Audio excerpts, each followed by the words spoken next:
Star Wars. The Rise and Fall of Darth Vader by Ryder Wyndham. This is the legendary story of Anakin Skywalker, as it's never been told before, through his eyes, from rise to fall, from light to dark, and back again. Prologue. Darth Vader, the Dark Lord of the Sith, was dreaming. In his dream, he saw his own dark form standing upon the open terrace that clung to the curved outer wall of Baz Castle, his private fortress on the planet Vijun. Freezing acidic rain pelted his helmet, and high winds tore at his black cloak with incredible fury, as if the weather itself was doing its best to kill him along with anything else that attempted to live on the barren world. And yet Vader felt more alive than he had in years. Turning from the balcony, he entered a vaulted doorway, leaving a trail of wet boot prints on the corridor floor. The walls were lined with automated heating vents that dried his garments as he strode to the dimly illuminated observatory. Although few had ever treaded within his fortress, he was not surprised to find the young man who stood at the center of the dome-ceiling chamber.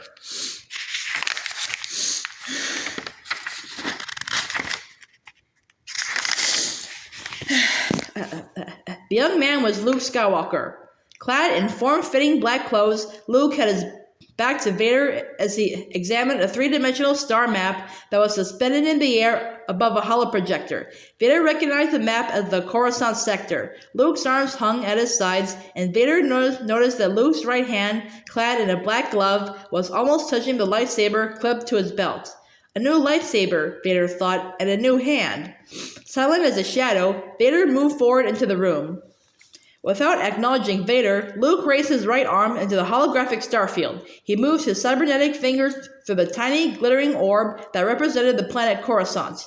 "The Emperor is dead," Luke said in a low voice. "All that was his is now yours." "No, my son," Vader said. "The galaxy is ours." Luke nodded and smiled. Vader was still facing Luke when a low, familiar voice muttered unexpectedly from behind. "You are both wrong."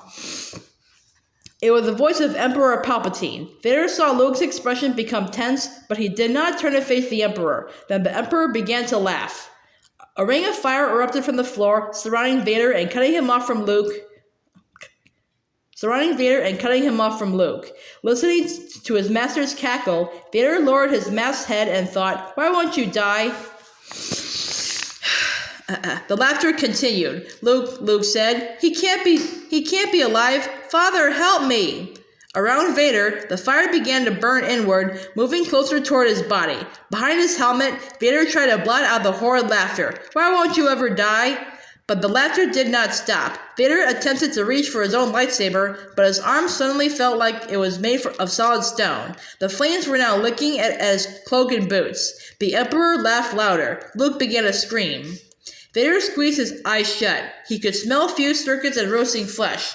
"Why won't you ever?" And then Vader awoke. Darth Vader's eyes snapped open. Seated within his pressurized meditation chamber aboard his personal superstar destroyer, the Executor, his first waking thought was, "Jedi don't have nightmares." This thought surprised him almost as much as the intensity of the imagery of Baz Castle. It had been over 2 decades since he had broken from the Jedi Order to become a Sith Lord, and in all those years, he had not thought about whether Jedi had nightmares, or dreams for that matter. Not since the end of the Clone Wars. Perhaps it was a premonition, Vader thought, as a vein pulsed against the left temple of his bare, horribly scarred head. He quickly rejected this notion.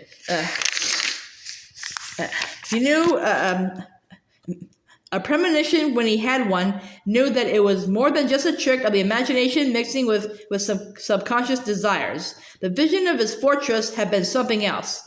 Perhaps a warning, but from whom? Vader considered the possibility that the vision had been planted in his mind by a skilled telepath. The idea that he might have been violated made him angry, and his anger opened him to the dark side of the Force.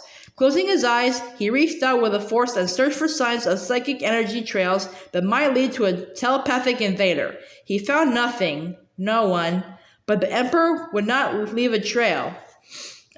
Vader grimaced. A year had passed since his last encounter with Luke Skywalker on Cloud City, where he had revealed his identity to Luke and told him it was his destiny to destroy the Emperor.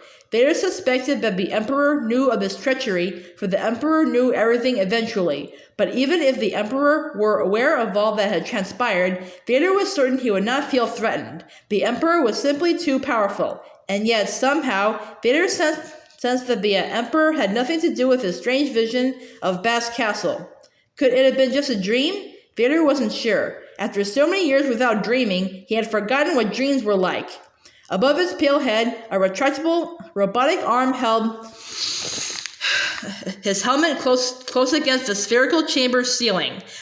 Dedicated servos lowered the helmet over his head and locked it onto his collar's hermetic seal. As his damaged lungs exhaled through his armored suit's life support system, a deep hiss was emitted from his triangular respiratory vent. The upper half of the meditation chamber lifted, exposing Vader like a black pistol at the center of a white mechanical flower.